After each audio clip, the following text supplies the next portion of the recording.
Zig. And I'm Hanna Hampton, and you're listening to HR After Hours. Well, hello and welcome to HR After Hours podcast, the only HR podcast to get kicked out of a Barry Manilow concert for stage diving. I'm sorry, the guy jams. I couldn't help myself. Hanna Hampton, H squared, my sister from another mister. How are you doing today? I am great, just hanging in there. I feel like this is the time of year that's always a little tough. No holidays, winter's still in effect, but heading into spring, which is not even better weather where I am. So it's just like that. This is a long slog to summer. Basically said it every way without just coming out and saying it's spring fever season. Sure, I feel like it's a little earlier this year. Tired, burnout, and I figured it out. I got spring fever. One of the things I do to help me get through my spring fever is I book my spring vacation, even if it's not until, let's say, the very end of March or mid-April. I now have that to look forward to. So it's almost like, what I mean, relief's on the way. Yeah, I'm laughing because prior to us recording, we did talk about our plans, and it just made me laugh because you allude to it, but it's you got the plan. I just had to do it, and you've seen, I do the same thing typically at least once a year in Southern California. I like to stay close to the beach, not on the beach because I need a house where my dog can go, fenced-in yard, and a pool.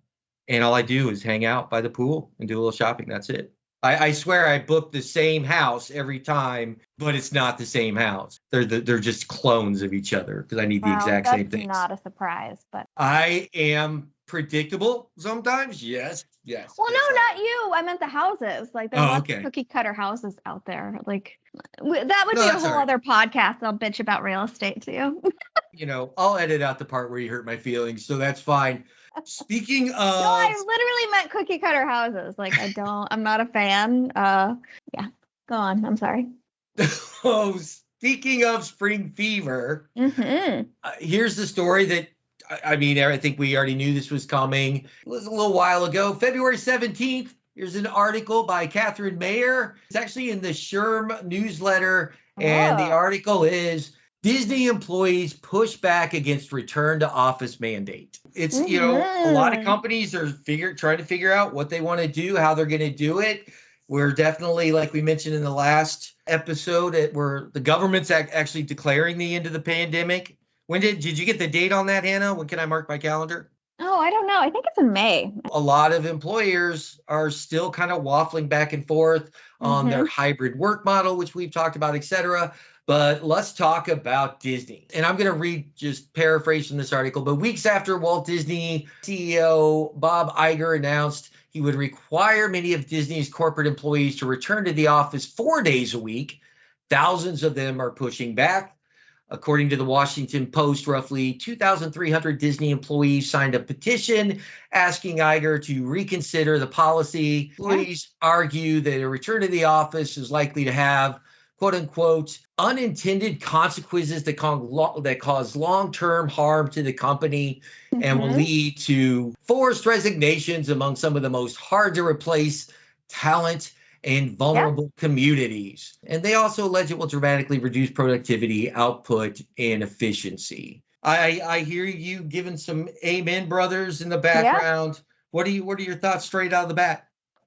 Well, my thoughts are that we are in a different world, and I'm not even just saying like COVID specific, but just companies had to quickly, I call it an experiment, but they had to pivot to this working from home, working remote. And the companies, obviously Disney's still around. It didn't fail. All these companies out there that did remote work when they were previously in office changed to remote work and were able to do it successfully. And now the executives want to bring people back to the office, and everyone's like, whoa. We know that we can work remotely. We know we can do it successfully. We still want, 3 days at home, 2 days at home, 4 days at home, whatever it might be. And they're saying no. And it's almost like, well, why? And I feel like, and here's the thing, when they talk about it'll hurt retention or, some of the strong performers, there are companies out there that are 100% remote. And so they can leave and join companies that will give them the flexibility they want. So why force people back into the office when these roles can successfully be done remotely. It makes no sense to me. There is a chance you will lose employees. I know in the tech world right now, it's brutal. There's been layoffs every freaking day, but there's still a lot of remote companies out there that are hiring, that want people, that want you to work from home. So people who really need that when it comes to childcare, when it comes to work-life balance, when it comes to commuting, when it comes to accessibility, they're going to go where the flexibility exists. Period. Let me read to you a memo from the Disney CEO Ooh, that I want to is hear his this. pushback to everything you just said. It's almost like we rehearse, and people, we do not. The memo reads, as you've heard me say many times, creativity is the heart and soul of who we are and what we do at Disney. And in creative business like ours, nothing can replace the ability to connect, observe, and create with peers that comes from both physically together, nor the opportunity to grow professionally by learning from leaders and mentors. Well, okay, I get that. And I understand that there's a lot of creativity that happens when you collaborate. But why does that mean 4 days in the office? That is where I wholeheartedly agree with you, Hanna. So I do think it's crazy that they're saying 4 days. To me, that's my first take on this. That is insane. That's why I wanted to read his rebuttal because everything you said, I completely agree with, and it makes sense. His rebuttal being the importance of that physical and personal interaction in the creative process. I think 2 days a week is plenty for that. Yeah, because there's still the Zooms, the Teams. There's still ways for you to have those brainstorming sessions. And I get it. Like there are things that just feel good to be together in a room, hashing things out, brainstorming, throwing the ball back and forth, whatever it might be. But there's no reason that you have to force people back to the office such a big percent of the time. There should be more of a just more flexibility they'd be able to offer and not losing out on that creativity that they're pushing. So I feel like there's more wiggle room. There's more meeting people in the middle than they're currently willing to do. If you really want to get your team of generating this creative process, you want your people to be fresh and able to focus on these allotted scheduled times that I just think everyone comes in stronger. People aren't as stressed out about their child care situations. This is a chance to really do it the right way now, right? With the right hybrid work model. I want to see metrics. I want to understand if Iger or whatever their name is says that creativity, you can't be as creative. Nothing replaces the ability, whatever, being together is better for the business. But I want to be like, is it? I feel like I'd like to see a little bit more proof. Like, are there metrics to show that productivity was down? I almost feel that it's about control, and it's about having butts and seats and feeling like I can control people better when I see them versus when they're empowered to do work at their home. I don't know. I know I'm kind of changing gears here, but something just rubs me the wrong way here. I don't like if there was absolute proof that productivity plummeted when people started working remotely or that there was less creativity or whatever, I feel like that'd be something, but I haven't seen any numbers like that. Now, granted, I haven't researched and like dug for these numbers, but I feel like there would have been big red flags raised had there been big issues of that remote work. And I think like people are like, this is something that I want. We know it can work. And it's just about controlling employees, feeling like that you could push them to do things differently, whatever it might be, when their butts are in the seats at your location versus when they're working from the comfort of their home. So let me start with some data. There's a little something there that you don't even know how accurate you probably are. But let's look at this article again. Some HR leaders told, and we're talking SHRM, SHRM online, that although the mandate wasn't necessarily surprising in light of more relaxed pandemic-related measures, such a policy could have the potential to backfire. That's because remote work and flexibility have been overwhelmingly popular and desired by employees after nearly 3 years of the practice. This attempt to reclaim authority and control over your employees risks damaging future returns, warned Ian Cook, who's vice president of people analytics at, I believe it's Visor, a Vancouver, British Columbia-based analytics firm.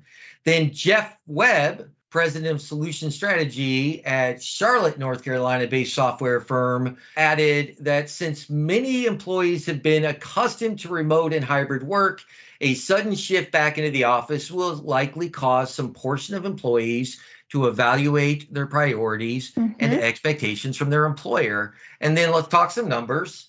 Recent research also offers a warning to employers about implementing such policies.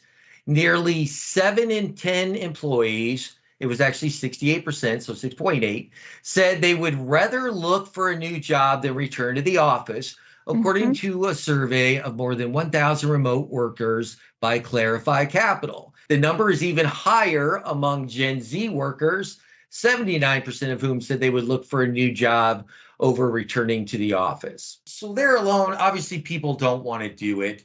The employees have started a petition. Here's just some research data coming back. But here's what's hilarious to me. Weeks after the return to office mandate, Disney announced significant layoffs. The company plans to cut some 7,000 jobs. This is the second or third time that we've had companies speak of their upcoming return to work policy, and then either in the same week or within a couple weeks, then publicly declare that they're going to have layoff. So is that a threat, or is it, using these numbers? Maybe you declare it and you'll get some of your silently being pushed out the door previous episode. Because let's talk about it. Layoffs don't happen overnight. Like, decisions aren't made like instantaneously, right? When it comes to layoffs, they're planned. There's lots of number crunching. There's lots of decisions. Like, what can we do to cut costs? I feel like there's a lot of, hey, if we force people back to the office, maybe there'll be natural attrition where we don't have to pay out severances, where we don't have to worry about offering, not offering COBRA, but offering covering a COBRA stipend or something of that nature. So I also wonder if that was part of the plan. All right, we know we're going to have to lay off people. The layoff is going to happen in 3 months.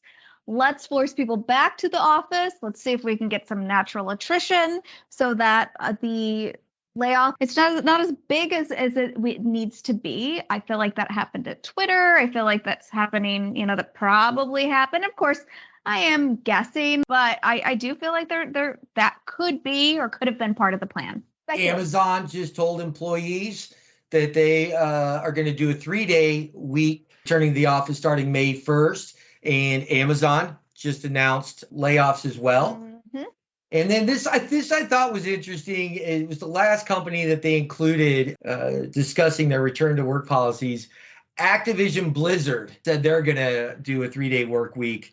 Let me tell you, so the 3 companies cited in this article, Activision, Amazon, and Disney, all 3 companies have terrible reputations to work for.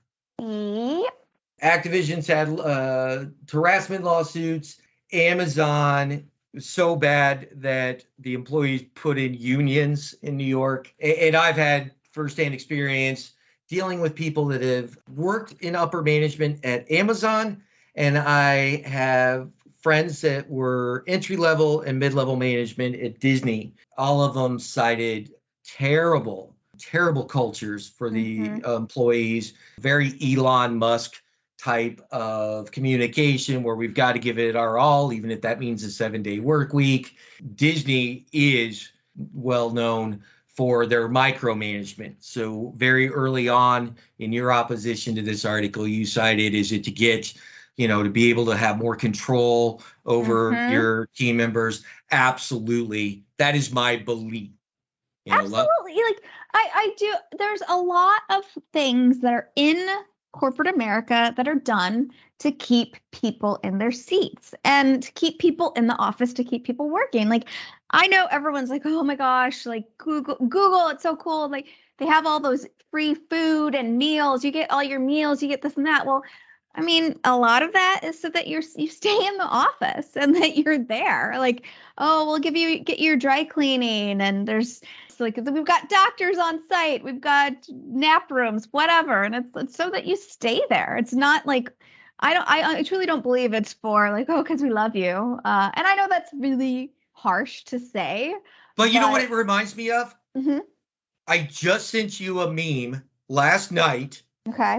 And the meme said, it's not a cult, it's team building. Exactly. I forgot about that, but yes, you did.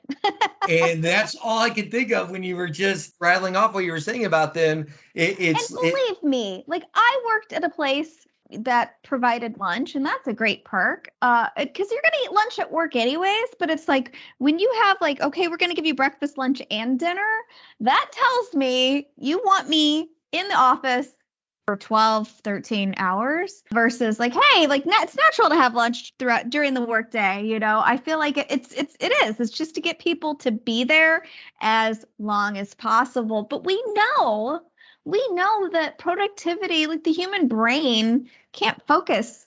Like if you're working for 12 hours, you're not productive the whole 12 hours. If anything, you're probably getting worse. Being more and more understood that working more doesn't necessarily mean better. That's why a lot of these companies are switching to a 4-day work week, not a 4-day work week of 10 hours. It's not 40 hours.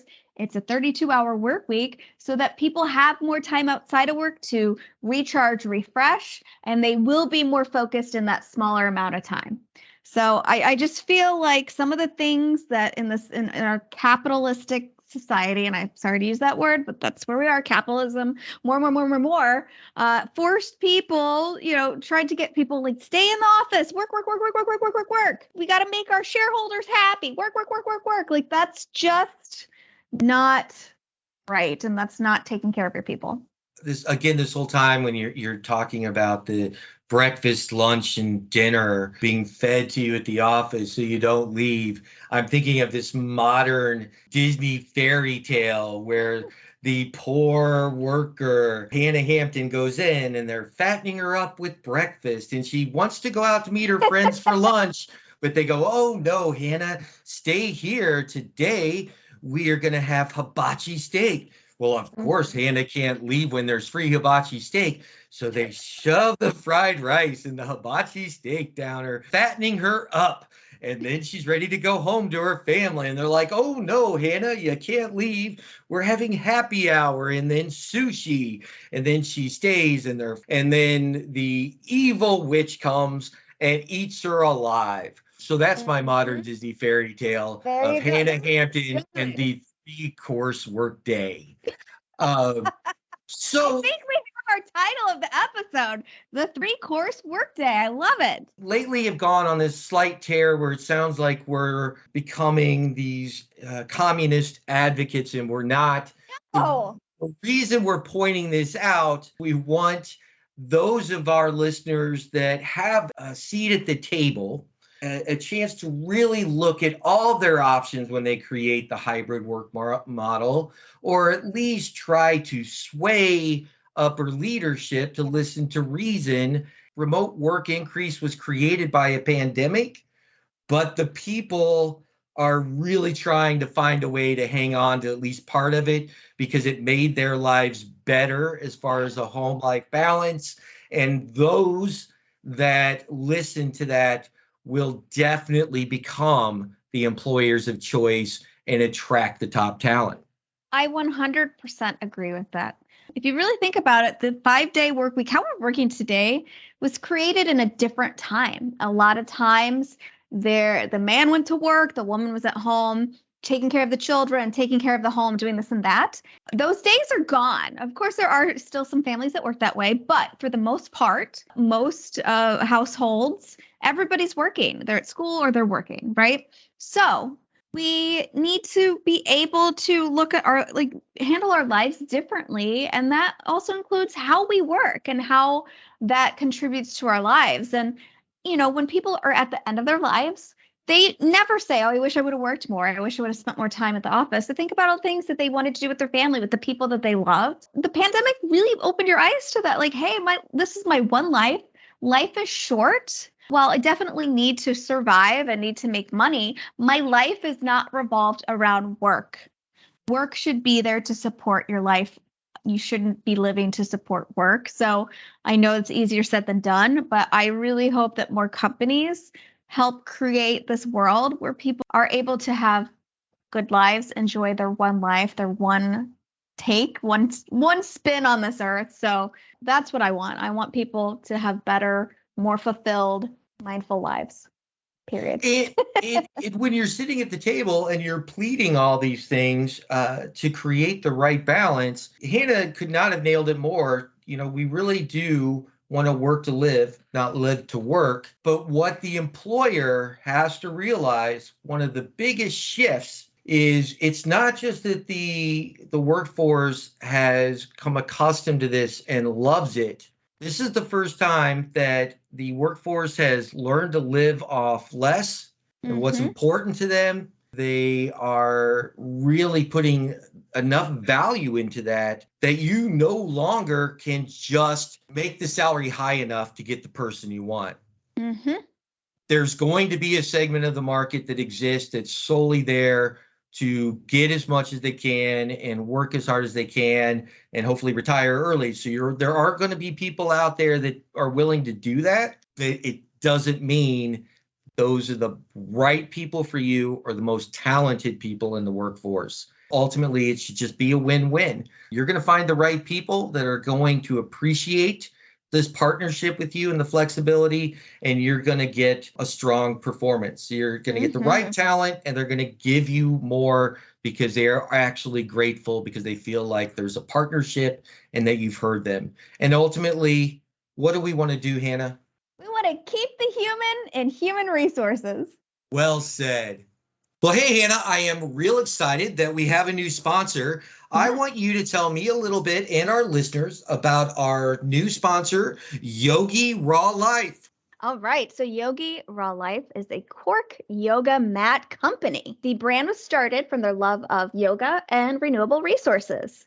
They said they're here to inspire healthier communities by creating superior cork yoga mats that are socially and environmentally conscious, functional, and fashionable. And they do have a special for HR After Hours listeners, 10% off by using the coupon code HRYOGI. That's HRYOGI. And that's for 10% off your order. And you can order the mats at yogirawlife.com. That's YOGIRAWLIFE.com. So Yogi Raw Life for a quality cork yoga mat. Awesome. Well, welcome to the HR After Hours team, Yogi Raw Life. And Hanna, you have a successful day. You too.